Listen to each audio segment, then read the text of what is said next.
Der Stein, männlich. Die Luft, weiblich. Das Wasser, sächlich. Wieso denn? Was ist das in einem Stein? Das macht er männlich. Und was ist das in der Luft? Das macht sie weiblich. Das verstehe ich nicht. Es ergibt keinen Sinn. Vielleicht werde ich diese Sprache nie richtig verstehen können. Oder vielleicht ist es nicht so schwer, wie ich denke. Lass uns darüber reden. Das hier ist Lernen und Fahren.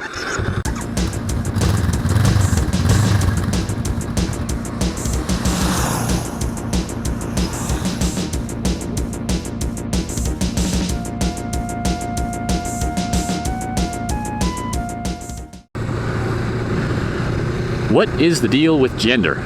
And nope, before you write me that hate mail, I'm not talking about that kind of gender. I mean gender in a linguistic context. What do we mean when we say that a noun has a gender? Well, gender is a way to classify all of the nouns in a language into one of two categories, or one of three categories depending on the language. Now, if you're coming at this from an English background, that might sound like a bit of an oddball concept. We don't really have categories of nouns in English, we just have nouns. But in other European languages, French, Spanish, German, Italian, etc., they have this concept of gender. In French, for example, every noun in the language is categorized into one of two categories. The names or labels we use to describe these categories are masculine and feminine. Now, the Germans, not to be outdone by the French, have a third category that's called neuter. Now, the terminology here is really terrible. I mean really terrible. They could have called these categories anything. They could have called them type 1, type 2, and type 3 nouns. They could have called them type A, type B, type C nouns. They could have called them type Frank, type Larry, and type flabba-labba-ding-dong nouns. It wouldn't have mattered. But for whatever reason, linguists centuries ago decided to use existing words to refer to these categories. Masculine, feminine, neuter. This was a truly unfortunate decision because people already have definitions in their heads as to what those words mean, and sometimes these are strongly held definitions. So this can lead to a lot of unnecessary confusion. For example, if you refer to a noun as masculine, it sounds like what you're saying is that the person, place, or thing that noun refers to is somehow masculine. But that's not what we're talking about. Although, to add to the confusion, sometimes that is correct by coincidence. For example, der Mann in German, the man, masculine. Okay, die Frau in German, the woman, feminine, no problem. But in many, many other examples, we end up assigning a gender to a noun that doesn't really seem like it needs one, or even makes sense for it to have one. For example, der Tisch in German, the table, masculine. But why? What's masculine about tables? Is that a cultural statement? Are we saying that women aren't allowed to sit at the same table as men in Germany? No, of course, that's not the case. Die Zeitung, the newspaper, feminine. But what's feminine about a newspaper? And in other examples, the gender of a noun goes directly against what you might expect it to be. I'm going to pick on the French language for a second. J'aime la langue française, mais j'aime aussi me moquer de la langue française. The word for beard in French is barbe. And you think, well, okay, that's got to be le barbe, right? Masculine. What could be more masculine than a big bushy beard? Well, no, it's la barbe, feminine. What? The word for breast in French is sein. And you think, well, okay, la, sein, feminine? No, it's le, sein, masculine. Okay, what is going on? The first hurdle that we have to overcome in order to understand this concept is that the gender of a noun does not reflect on the gender of the person, place, or thing that noun refers to. The gender of a noun is more based on the construction of the word itself. For example, der Tisch, the table in German, is masculine, not because there's something manly about tables, but because the word is a single syllable word. And single syllable words in German usually, not always, but usually are masculine. Die Zeitung, the newspaper, is feminine, not because there's something girly about newspapers, but because the word ends in ung, and those words in German are feminine. Die Zeitung, die Lieferung, die Bedienung. Okay, great, but how do I know which nouns fall into which categories? Well, there's a vocabulary building tip that I can give you that is very, very useful. It might be the most useful vocabulary building tip that anyone ever gives you for learning nouns in the German language or in any language that involves the concept of gender. But before we get to that tip, we have to cover a little bit more ground. So at this point, you might be saying, well, okay, I can kind of wrap my head around the idea of categorizing all nouns in a language into these three types. I don't know why just yet, but I can at least kind of understand what we're doing. But you might be thinking, I don't like this terminology. Masculine, feminine, neuter, these words mean something else for me, and I'm not comfortable using them in this context. So I'm not going to use that terminology. I'm going to invent my own. I'm going to say type A, type B, and type C. Or what some people do is they color code them. These are blue nouns. These are yellow nouns. These are orange nouns, whatever. And yeah, you can do that.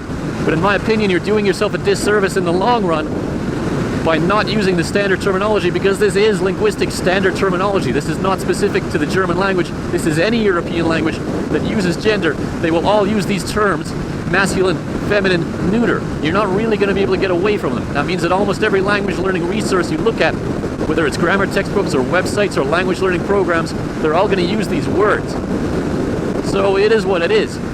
One trick you can use that I find helps is stick the word grammatical in there.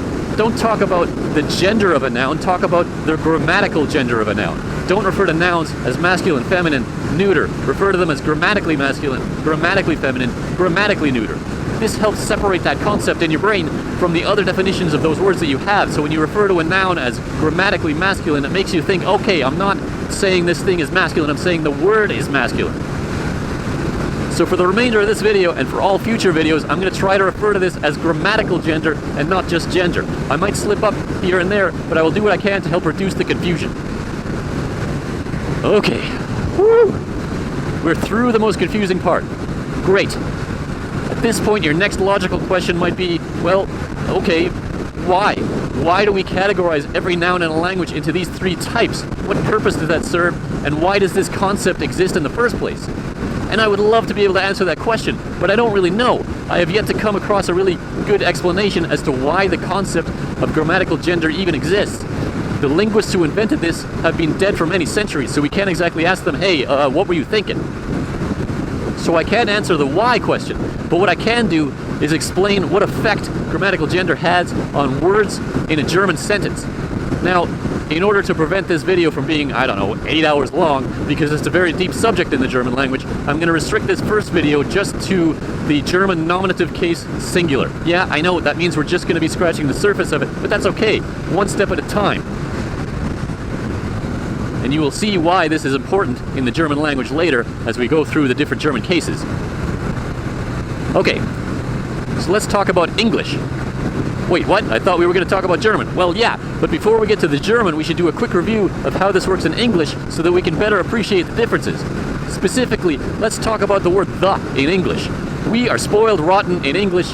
Our word the does not care about case, it does not care about plurality, and I know we don't have the concept of grammatical gender in our language, but if we did, I'm sure the wouldn't care about that either. The doesn't care about anything.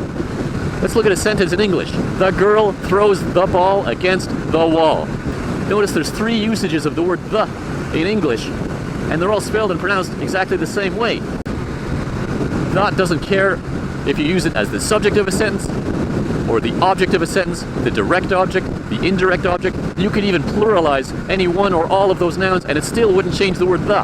The girls throw the balls against the walls. It doesn't change. Now, if you're a German coming to English, you get to this point in your studies and you were one very happy German. Oh mein Gott, das ist so unglaublich einfach. Unfortunately, if you are going the other way, if you're coming from English and you're trying to learn German, you get to this point in your studies and you ask what should be a very simple question, like, oh, hey, by the way, how do you say the in German? And you get some ungodly complex answer that takes several videos to explain. You might get frustrated, but hang in there because it will make more sense over time. That sentence in German, by the way, would be Das Mädchen wirft den Ball gegen die Mauer. Three usages of the word the that are all spelled and pronounced completely differently. And that might seem overwhelming at first, and yeah, it is, but let's break it down. In the German singular nominative case, which is as simple as I can make it, there are three ways to say the. There's der for grammatically masculine nouns, die for grammatically feminine nouns, and das for grammatically neuter nouns. Let's look at some examples. Der Hund, the dog. You might recognize the derivative English word hound. You ain't nothing but a hound dog. The word hound in English comes from the German Hund, which just means dog. Die Katze. The English word cat comes from the German word Katze. Das Haus. Of course you recognize the English word house, we just changed the spelling a little bit. So note that der Hund, grammatically masculine. Die Katze, grammatically feminine. Did that guy just say that all dogs are boys and all cats are girls? I knew it. No! Don't make me go back to the start of this video and explain that again. The grammatical gender of a noun does not necessarily, and in many cases does not at all, reflect on the actual gender of the person, place, or thing that noun refers to. They're different. Okay, der Hund, die Katze, das Haus. Great. But when I come across a noun in German that I've never seen before, how do I know what category it belongs to? Well, there's tips and tricks you can use, things you can look for. Unfortunately, these aren't universal. There are many exceptions. We've already mentioned that single-syllable words tend to be grammatically masculine, but you might notice that the word house is grammatically neuter, even though it's a single-syllable word. Well, that's because that's not a hard rule in the German language. There are many exceptions that you just unfortunately have to memorize. Words that end in ER tend to be masculine. That's der Fahrer, the driver. Der Vater, the father. We've already mentioned words that end in UNG or feminine. Words that end in shen tend to be neuter. Das Hähnchen, das Brotchen. Words that are imported into German from foreign languages tend to also be neuter. Das Meeting, imported from English. Das Niveau, imported from French. Das Training, imported from English. If you come across a word in German and you can't tell what grammatical gender it is, you can look it up in a German-English dictionary. There'll be a little M or F or N beside the word, which will tell you its grammatical gender. And over time, you'll get better at making educated guesses at this by looking for those patterns. Now, back to that vocabulary building tip that I mentioned earlier. This is important. Write it down and circle it because it will be on the test, so to speak. When you learn a noun in German, don't just learn the noun by itself. You will be unable to use it properly in a sentence, as we'll see later, if you do that. Always, always, always learn the noun with the definite article, der, die, das. If you're using flashcards, don't just write down Hund equals dog. That will not help you later. In fact, that will actively hurt your language learning efforts. Always write down der Hund equals the dog. And then memorize that with your flashcards. And later, when you ask your brain, hey, how do you say dog in German again? Your brain will be able to immediately come back with der Hund. And because you know the der is for grammatically masculine nouns, you now know how to use that word in a sentence. This will become even more important later when we cover the other German cases. You will see why this is such a core concept in the German language and why it's so important to learn the grammatical gender of a noun with the noun. Yeah, that means there's an extra piece of information you have to memorize with every single noun, and that seems like more work, and it is, but it will pay off later down the road. And you will get better at guessing. If you come across a word you've never seen, let's say Betreiber, the operator. Well, it ends in ER, so that's probably grammatically masculine. Der Betreiber. Great. Mitteilung, the message. Well, it ends in UNG, so that's probably die Mitteilung. Feminine. Great. Mädchen, the girl. Well, it ends in shen, so I guess girl is neuter. Wait, did that guy just say that all girls are neuter? No! So there you have a really quick introduction to the concept of grammatical gender in the German language.